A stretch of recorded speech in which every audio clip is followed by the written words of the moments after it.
평화통일회원 여러분, 안녕하십니까? 여러분들께서 하루하루 얼마나 고생하고 또 코로나 때문에 또 주위 사람의 관계에 있어서 얼마나 어려우십니까? 요즘 그 철권하교에서 전철을 타면 사람 숫자가 적어진 것도 사실이고요. 또 사람이 많이 있을 때 기침만 한번 해도 사람들이 옆으로 이동하니까 금방 자리에 앉을 수 있을 정도로 여담입니다마는 그 정도로 코로나에 대해서 많은 사람들이 생각하고 또 매일 누가 코로나 병을 가지고 있는지 모르니까 고민하면서 생활하는 것 같습니다. 여러분들께서 하루하루를 건강하시고 또 소독을 열심히 하시고 악수를 한다든가, 악수보다는 웃음으로써 대화를 가볍게 인사하는 것이 좋고요. 한국에서는 주먹과 주먹으로 이렇게 마주치면서 악수하는 대신 이렇게 마주치면서 인사하는 법도 생겼습니다. 코로나가 많은 문화를 바꾸는 것 같아요. 왜냐하면 사람들이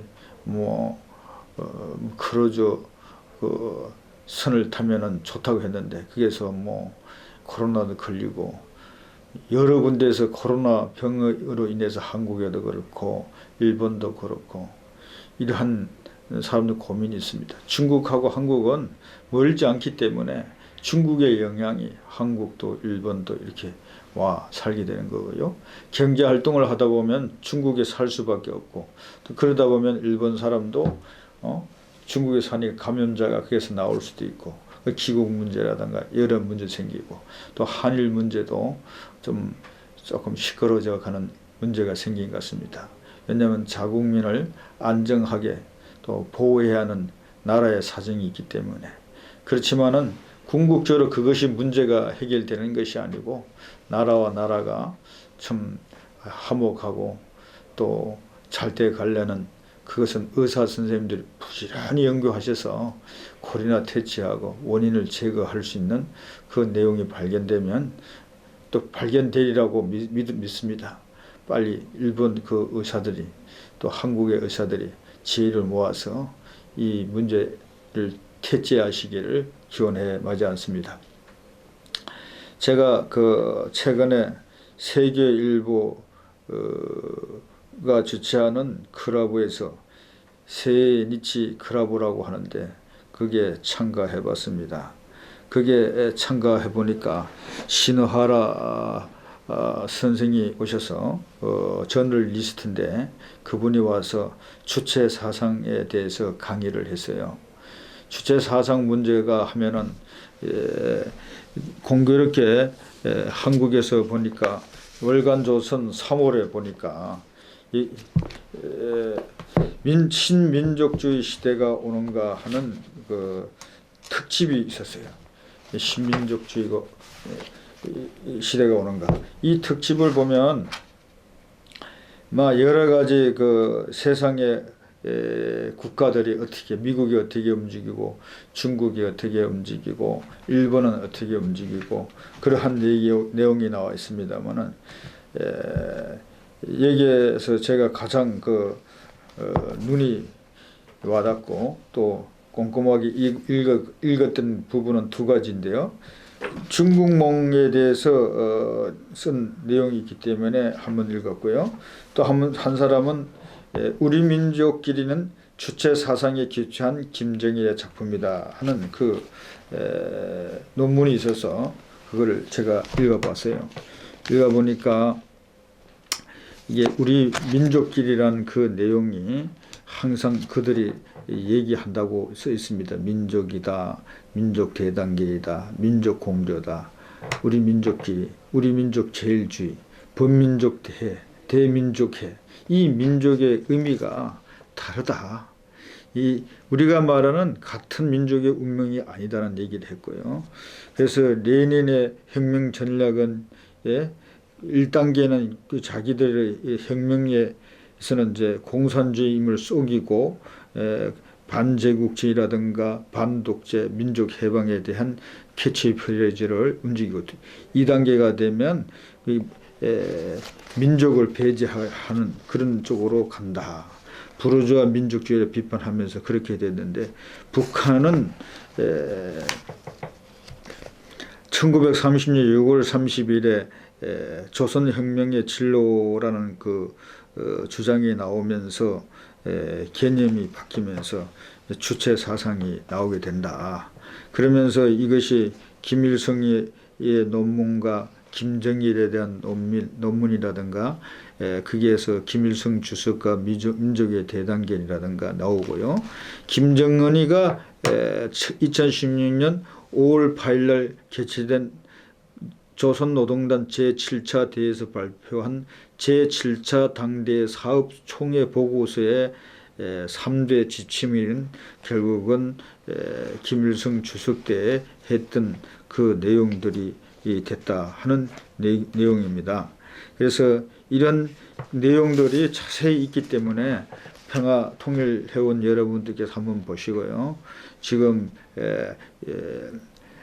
우리 민족끼리란 말이 많이 나오는데 과연 그러한 민족이 무슨 민족이냐, 김일성 주석을 중심한 민족이냐, 그들이 말하는 백두혈통이냐, 이런 개념 정리가 될 줄로 생각이 됩니다. 어쨌든 간에 그분들도 통일하면 함께 살아야 할 사람들이기 때문에 그분들의 생각을 잘 알고 또 오늘날의 자유주의 사상, 민주주의 사상 이런 것들도 잘 교류하려면은 그분들이 주장하는 것도 이해할 필요가 있고, 그래서 저 월간조선에서 기록한 내용을 잘 보면 그런 거 대책할 수 있는데, 오늘 잠깐 신문 기자 내용을 인용하면서 신문 기자 내용에 최체 사상 침투의 경종이라는 이 내용을 소개해 주고자 하는데, 이 사람이 말하고자 했던 것이 무엇이냐 하면은 결국은 한국의 주체 사상이 이제 일본에 와가지고 이제 오키나와의 사쿠가와 세이치라는 분이 오키나와 대학 학장을 지냈었는데 그분에 의해서 뿌리가 잡히고 있다. 이 문제가 참 심각하다. 결국은 한국만 주체 사상이 침투되는 게 아니라 일본도 침투되고 있다. 그렇게 얘기하면서 이 주체 사상은 어떤 의미에서 하얀 요리, 중국에서 온 그 코로나 요리 더 시급하다 하는 얘기를 했어요. 코로나는 많은 사람이 병이니까 그 병명에 대한 것을 찾지만은 주체사상 침투는 자기도 모르게 들어가기 때문에 더 위험하지 않나 하는 이야기를 했습니다. 어쨌든 그런 것을 세계일보에서 세카이 니포에서 2월 20일 날 실었고요. 또 그것뿐만 아니라 썬데이 세카이 니포라고 했어요.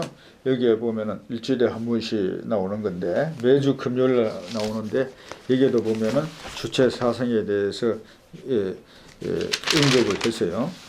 뭐 내용 거의 똑같습니다만은 이렇게 언급했다는 것은 그만큼 세계일보가 바라볼 때에 참 주체 사상에 대한 것을 우리 국민이 각성하지 않으면 안 된다 하는 그런 의미의 얘기인 것 같습니다. 그리고 지난 2월 10일 날에는 그 노무라 감독이, 야구 감독이 이제 서거하셨는데 그분은 참 그 대단한 분이십니다.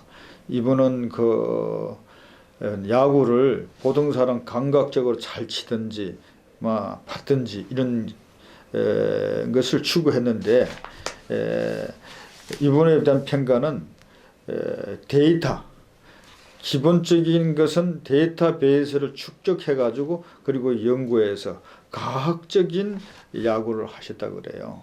그러니까 우리가 이런 평화통일연합 운동도 그냥 소리쳐서 되는 것이 아니고 이웃과 이웃, 그리고 뭐 나라와 나라, 또 뭐 종족 간에 종족이면 종족 이 사회에서 커뮤니케이션이 잘 돼야 된다고 보는 거거든요.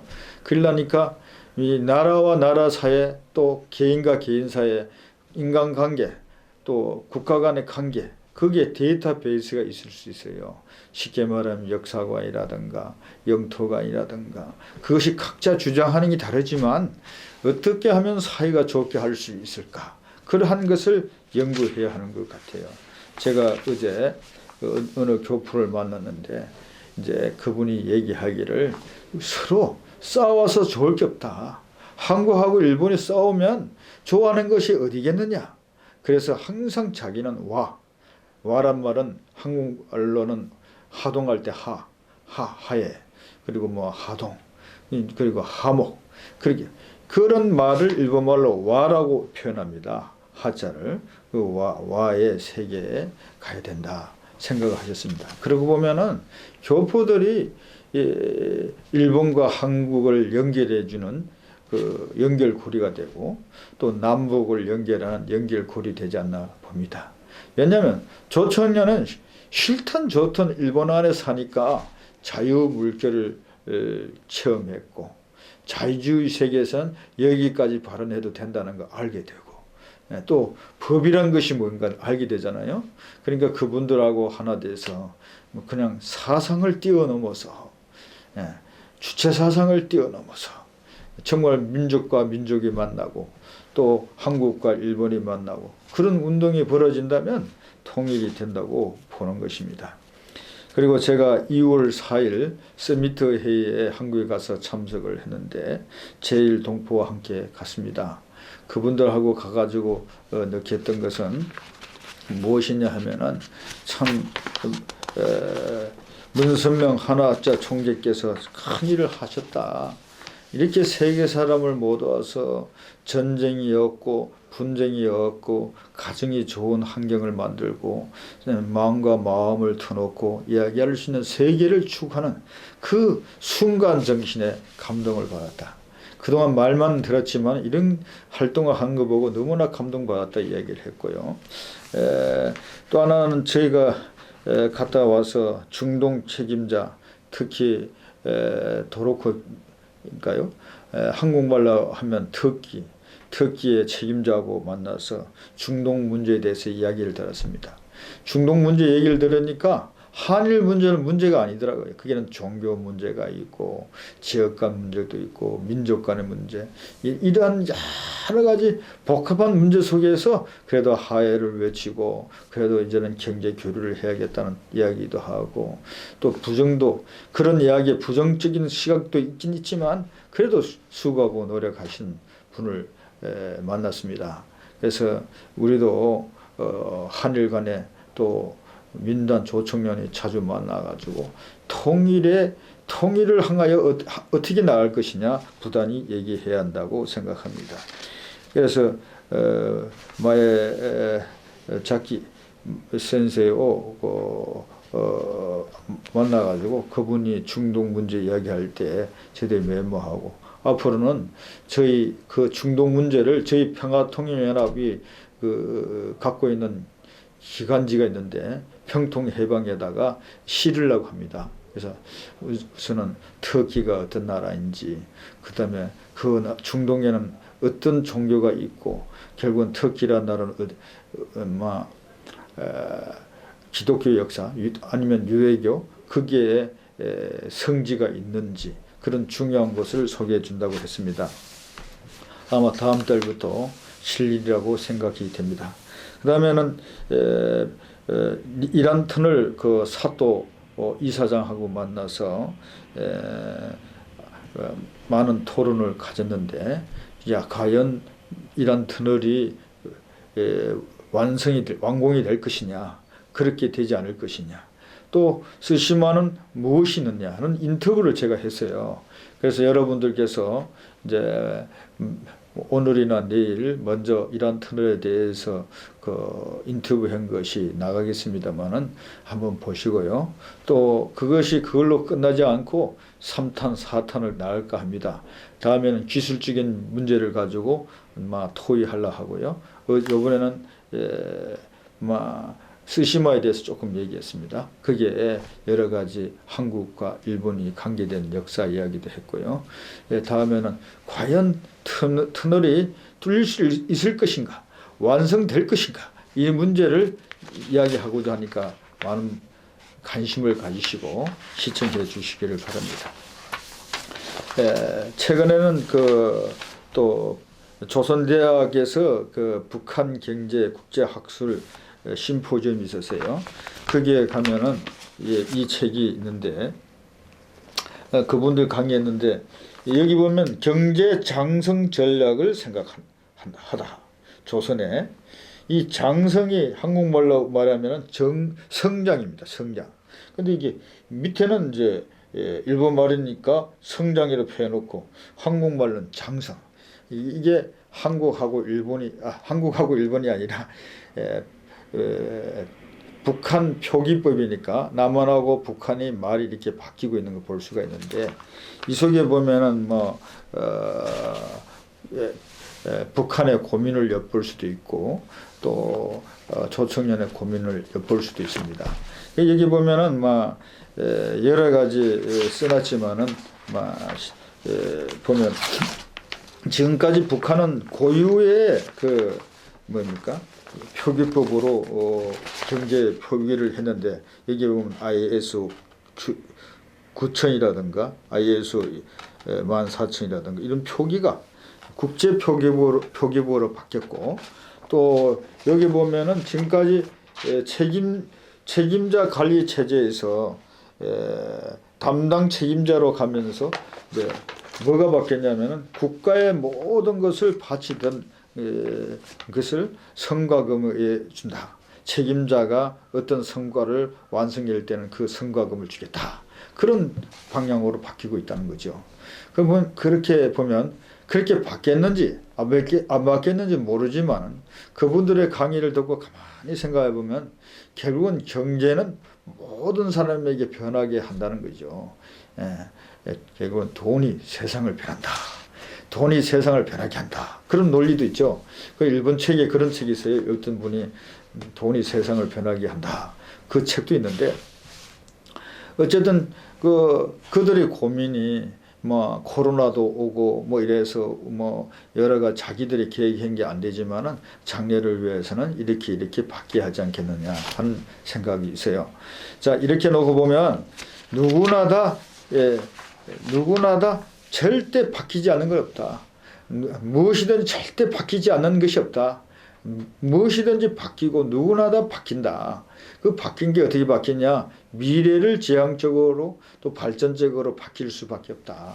그래서 앞으로 미국을 중심으로 해서 패권 국가들이 초강대국 미국을 중심으로 해서 패권 국가들이 잘 합의돼 가지고 한반도 문제도 주변의 역사 문제가 잘 해결되리라고 생각하고 있어요.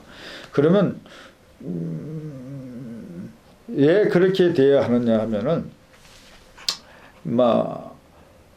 하기가와라는 분이 이제 조선학교 역사 교과서를 연구해가지고 이런 글을 쓴 글 보면은 여기에 보면은 언제 이 조선학교의 교육 문제, 유치원 교육의 지원 문제라든가 김일성 주석의 본명이 뭐라든가 이런 것이 자세히 써놨어요. 그래서 여러분들 시간 되면 이 책 한번 꼭 읽어보시고요. 또 이 책 한번 읽어보면은 또 일본 분이 썼고요. 또 그 속에가 생활해 보면서 썼기 때문에 상당히 납득이 갈 수가 있는 부분도 있습니다. 어쨌든 자, 이런 얘기를 왜 드리냐면은 자, 요즘 책의 중에서 인기 있는 책이 있어요. 구글의 종말이라는 책이 있는데 조지 길드라는 사람이 구글의 종말이라는 책을 썼습니다. 이 책의 일본판은 구글과 게루히 라이프 애프터 구글 해가지고요. 이렇게 쓰는 책이 있습니다. 여러분들이 이 책을 한번 읽으면 시대의 변화를 실감하게 될 거고요. 시대의 변화를 실감할 뿐더러 미래에 우리가 어떻게 살 것이냐는 준비하는 내용이 있을 수가 있습니다. 우리가 텔레비가 없어지는 그 한순간을 우리가 상상을 못했지 않습니까? 그러니까 텔레비가 없어지고 인터넷이 오고 인공시대가 오는데 그 구글이 인공을 강조하면서 기계 학습에, 인간 학습보다는 기계 학습에 중점을 뒀다는 거죠. 근데 그게 의해서 나온 것이 돈의 가치를 돈의 가치를 금이잖아요. 금에 대체할 수 있는 것이 뭐냐? 비트코인이다. 블랙체인이라든가 그런 이야기를 했어요. 그렇지만은 그것도 불안정하고 결국은 어떤 끝날이 올 것이다. 공짜라는 그 공짜 정보를 준다는 뒤에는 이런 내용들이 있다. 그래서 결국은 이러한 것들이 있기 때문에 그것이 종말되고 새로운 시대는 어떻게 살 것이냐 하는 그 이야기를 이 책을 통해서 읽을 수 있습니다. 오늘날 많은 사람이 분쟁하고 또 많은 지역에 긴장도 있지만은 결국은 전쟁이 없고 평화가 없는 시대가 가려면은 이번에 전 세계 서미트 회의에 있었던 것처럼 가정운동, 그 가정운동이 갈 때만이 된다고 봅니다. 벽과 벽이 없고 국경이 없고 서로 오고 갈 수 있는 세계가 형성이 된다고 보는 거예요. 그렇다고 나라가 없어지는 건 아니고 우리가 좀 더 편안하게 여행할 수가 있고 언제 어느 나라 가든지 안전성을 느낄 수 있는 그런 세계가 와야 하지 않겠습니까? 이런 운동을 결국은 우리도 많은 것을 구글에 의해서 정보를 검색하지만 이제는 우리들이 서로 위해주는 삶을 가정적인 운동을 하면서 할 때에 대한민국이 통일되고 한일 문제도 다투지 않고 하나가 되지 않겠나 하는 생각이 듭니다. 그래서 짧은 시간에 이런 내용을 소개해 드리지만은 정말로 미사일 발사하는 것이 없고 그리고 그 미사일 발사하는 힘을 가지고 좋게 좋은 세상을 만들려면은 진짜 민족의 개념, 주체사상으로 포장된 민족이 아니라 서로가 만나고 서로 하고 싶었던 이야기하고 지혜를 같이 짜는 세계가 와야 하지 않겠느냐. 그것은 평화통일 회원 여러분께서 지역에서 이런저런 이야기를 나누면서 만들면서 한일 관계, 남북 문제를 해결해 주시기를 바랍니다. 이번 짧은 시간이지만 이것으로서 이번 달에 인사를 드리고자 합니다. 감사합니다.